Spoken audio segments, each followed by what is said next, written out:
Science کی جو understanding ہے انسان کے بارے میں، اس میں برین سب کچھ ہے اور برین کی کیمسٹری سب کچھ ہے، اسی سے چیزیں جڑی ہوئی ہیں، وہیں پر یعنی ہر چیز جو ہے وہ چونکہ برین سے وابستہ ہے تو وہ ایک سائنس اس طرح اس کو دیکھتا ہے،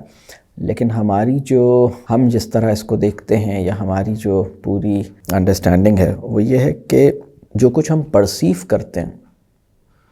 وہ بھی ہمارے قلب سے اس کا تعلق ہوتا ہے، اور ہمارا جو پرسیپشن ہے وہ اسٹیٹ آف ہارٹ سے گورن بھی ہوتا ہے، اور ہمارے پرسیپشن کے نتیجے میں ہماری اسٹیٹ آف ہارٹ ڈٹرمن بھی ہوتی ہے۔ تو یہ بڑی ہماری جو سلپ آف ٹنگ ہے وہ ہمارے اسٹیٹ آف ہارٹ سے ممکن ہوتی ہے۔ ہمارا جو قلب ہے وہ بہت مرکز ہے ہماری پوری وجود کا، اور قلب جو ہیں وہ قرآن میں بعض مقامات پہ بلکہ بہت واضح طور پر کہ ان کے دل ہیں لیکن یہ دل سے سمجھتے نہیں ہیں، یعنی ان کے سمجھنے کا تعلق ان کے دل سے ہے۔ بلکہ میں قرآن کو بعد میں لے کر آتا ہوں، مجھے ایک اور بات یاد آئی ابھی۔ آپ نے داغ کا نام سنا ہوگا، کچھ عرصے علامہ اقبال نے داغ سے اصلاح بھی لی اپنے کلام جب انہوں نے شروع کیا، اور داغ بھی بہرحال ہمارے ایک اہم نام ہے، بہت بڑا نام نہیں ہے لیکن بہت اہم نام ہے داغ کا ایک شعر ہے: نہ ہمت نہ قسمت نہ دل ہے نہ آنکھیں، نہ ہمت نہ قسمت نہ دل ہے نہ آنکھیں، نہ ڈھونڈا نہ پایا نہ سمجھا نہ دیکھا۔ تو اس میں جو اگر آپ اس پہ غور کریں گے نہ ہمت کے ساتھ ڈھونڈنے کا تعلق ہے، ہمت ہی نہیں تھی تو ڈھونڈا نہیں، نہ قسمت نہ دل ہے نہ آنکھیں، اور قسمت یعنی پھر پایا نہیں آپ نے، اور تیسری جو بات اس میں آ رہی ہے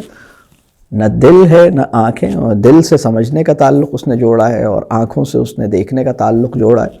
تو ہماری روایت میں داغ جو کہ ایک بہت بڑے نمائندے ہماری روایت کے نہیں ہیں، لیکن اس کے اندر بھی ایک بڑی یعنی یہ ریئلائزیشن کہ ہماری چیزوں کو ایکسیپٹ کرنے اور چیزوں کو سمجھنے کا تعلق دل سے ہے، یہ بات بڑی واضح ہے۔ اصل میں بات یہ ہے کہ ہمیں تو یہ دیکھنا ہوگا کہ ہماری روایت میں قلب کو کس طرح ڈیفائن کیا گیا ہے۔ رسول اللہ صلی اللہ علیہ وسلم کی ایک حدیث میں رسول اللہ صلی اللہ علیہ وسلم نے سینے کی طرف اشارہ کیا، بلکہ بعض قلب کے حوالے سے تو بعض اوقات یہ بات بھی ہوئی ہے، فی صدورہم کی اصطلاح استعمال ہوئی ہے، ان کے دلوں کے اندر یہ بات ہے۔ تو قلب وہ ہے جو دل کے اندر ہے۔ اب یہاں ایک بات ہے کہ وہ ایک اسپریچول ہارٹ ہے یا وہ ایک فزیکل ہارٹ ہے، اور وہ ہارٹ کیا کرتا ہے اور اس کے ہارٹ میں کیا ہوتا ہے، یہ ایک الگ پورا موضوع ہے۔ تو قلب جو ہے وہ ہمارے تناظر میں قلب کی ایک بڑی اہم یعنی ہمارے وجود کے اندر قلب جو ہے وہ بہت اہم مقام رکھتا ہے، اور ذہن اور قلب کی مستقل ایک کہہ لیجئے اس کا ایک کنیکشن ہے۔ ذہن کی بھی ایک کہہ لیجئے ایک فنکشننگ ہے، ذہن قلب کو اور قلب ذہن کو بھی اثر انداز کرتا ہے، ایک دوسرے پہ اثر انداز ہوتا ہے۔ بس آپ یوں سمجھیے کہ ہمارا دل جو ہے اس میں ایموشنز بھی دل کے اندر ہیں، وشز اور وریز بھی دل کے اندر ہیں، اور ہمارا دل جو ہے وہ ایمان بھی ہمارے دل کے اندر ہوتا ہے۔ تو دل بڑا اہم ہے، دل کا ہی ہم اپنی خواہشات کا تزکیہ کرتے ہیں، ہم اپنے ایموشنز کو سنبھالتے ہیں، یہ سب دل سے متعلق چیزیں ہیں۔ اور سائنس کے اپنے کچھ کہہ لیجئے اس کا اپنا ایک پروسیجر ہے چیزوں کو سمجھنے کا۔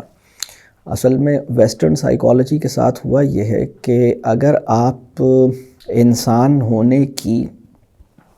کوئی بامعنی توجیہ نہ کر پائیں نا، کہ انسان پیدا کیوں کیا گیا ہے، اس کا سراغ نہ نکال پائیں، اور پھر انسان کی حقیقت کو بتانے کی کوشش کریں، تو کچھ چیزیں سولو نہیں ہو پاتی۔ تو ہم ایک سائنس کی نظر میں تو ہم ایک بائیولوجیکل ایگزسٹنس رکھتے ہیں، بس ہماری ایک کیمسٹری ہے، اور یہ اس نے پروف بھی کیا ہے کہ جب آپ کو ڈپریشن ہوتا ہے اور آپ کو اینٹی ڈپریسنٹ دیے جاتے ہیں تو آپ ٹھیک ہو جاتے ہیں. لیکن آپ کی سائنس کا اپنا ایک تھوڑا سا مسئلہ ہے، وہ یہ ہے کہ جس پرابلم کو، جس نفسیاتی مسئلے کو سائنس مسئلہ مانتی ہے، ہم بھی اسی کو مسئلہ مانتے ہیں. مسئلہ سارا یہ ہے، مطلب یعنی بہت ساری اور مسائل ہیں جو سائنس یا کہہ لیجئے کلینکل سائیکالوجی کی نگاہ میں مسئلہ نہیں ہے. مثال کے طور پر غیبت جو ہے وہ مسئلہ نہیں ہے کلینکل سائیکالوجی کی نگاہ میں، یا ناشکری جو ہے وہ مسئلہ نہیں ہے. تو ہمارے تو بہت سارے اور مسائل ہیں جو کہ ہمارے تناظر میں، مطلب حرص جو ہے وہ مسئلہ نہیں ہے. مطلب حرص کہتے ہیں، مطلب حل من مزید کی جو اسٹیٹ ہے نا، حل من مزید، یہ اور اسی طرح بہت سارے، مطلب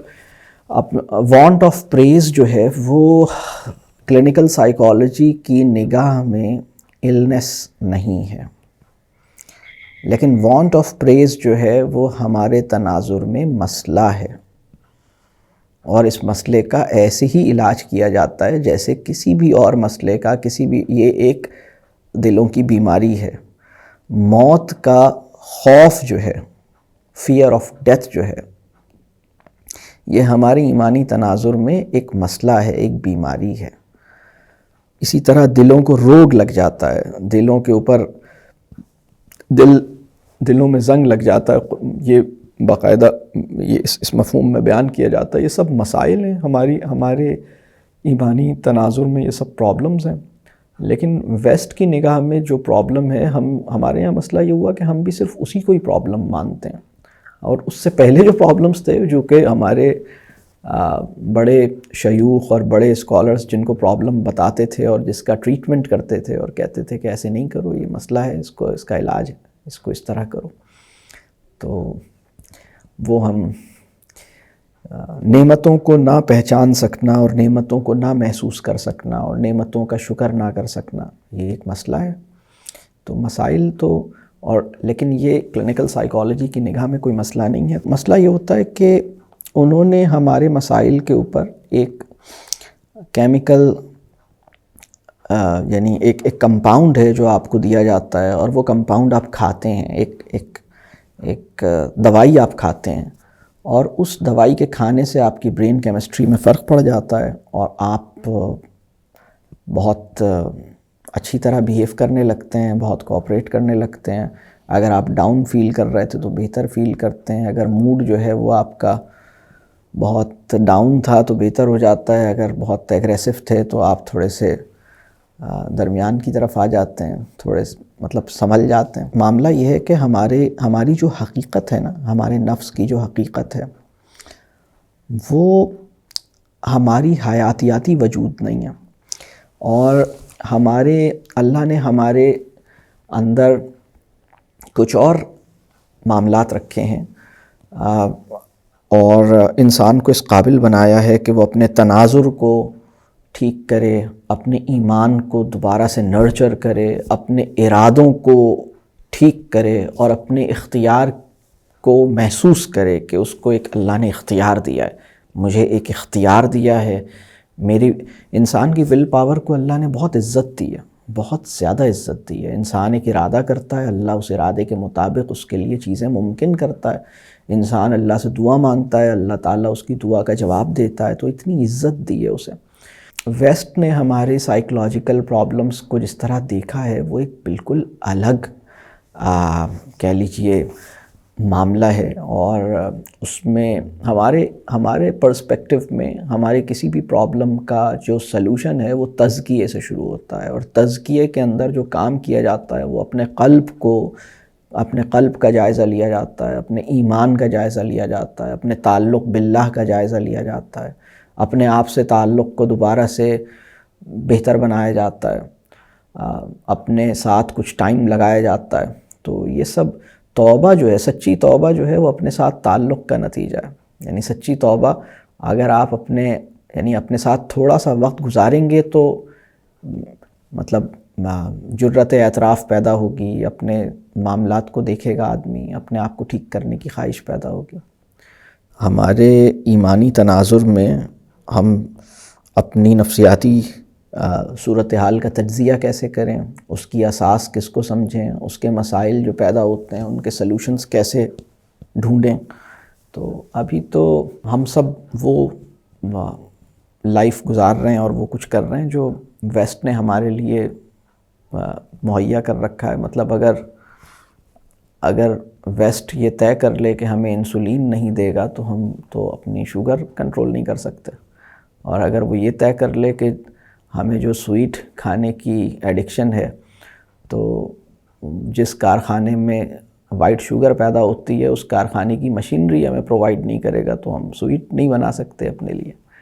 اور پھر جب سویٹ کھاتے ہیں تو وہ انسولین نہیں بنا سکتے ہم۔ تو ہمارے تو اس وقت تو ہم اس والی دنیا میں جی رہے ہیں جو انہوں نے کریٹ کیا ہے، اور اس میں پرابلم ہے۔ قلب بہرحال ہمارے یہاں قلب ہے، ہم اچھا یہ ہمارے وجود کی حقیقت، ایک اور بات سائنس نہیں بتائے گی کہ ہمارے وجود کی حقیقت کیا ہے۔ اس کی وجہ یہ ہے کہ معرفت نفس کے تجربے کے بغیر نفسیات دانی کا حق ادا نہیں ہو سکتا نا۔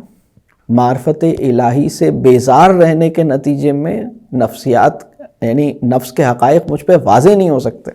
یعنی جو نفس انسانی کی توجیہ نہیں بیان، جو یعنی انسان کی کریشن کے ریشنل اور اس کی جسٹیفیکیشن کوئی میننگ فل جس کو سمجھ ہی نہیں آ رہی ہے، اور وہ انسان کی نفس کے اور انسان کے وجود کے بڑے مسائل نہیں سمجھ سکتا۔ مطلب ہم اپنے یہ ایک پرابلم ہے ویسٹ میں تو بڑی اس وقت بحث ہے کہ جو سیم سیکس میرجز ہیں یہ ان کے خیال میں انسان کی فطرت کا یعنی یہ اس کا فطری یہ اس کی فطرت کے مطابق ہے۔ تو اب یہ مطلب انہوں نے فطرت کو اس طرح پرسیو کیا ہے۔ اب ہم تو یہ دیکھیں گے کہ بھئی ہمارے پاس تو فطرت کو ہم کیسے انٹرپریٹ کریں گے، کیا چیز میری فطرت ہے، یعنی کون سی چیز میرے اندر، کون سی انکلینیشن فطری ہے اور کون سی انکلینیشن فطرت کا، یہ فطرت کی انکلینیشن ہے یا یہ نفس کی انکلینیشن ہے۔ اس کو ڈسٹنگوش کیسے کریں گے؟ اس کو ایسے ڈسٹنگوش کریں گے کہ ہم یہ دیکھیں گے کہ انسان کامل کی یہ انکلینیشن تھی تو فطرت کی انکلینیشن ہے میرے اندر، اور اگر یہ انکلینیشن انسان کامل کی نہیں ہے تو پھر یہ فطری نہیں ہے۔ اسی طرح اگر ہدایت کیا کرتی ہے، ہدایت جو ہے وہ فطرت کو اسٹرینتھن کرتی ہے، فطرت کو نرچر کرتی ہے، فطرت کا تحفظ کرتی ہے جو اوپر سے آتی ہے۔ تو ہمارے پیراڈائم میں تو قلب ہے۔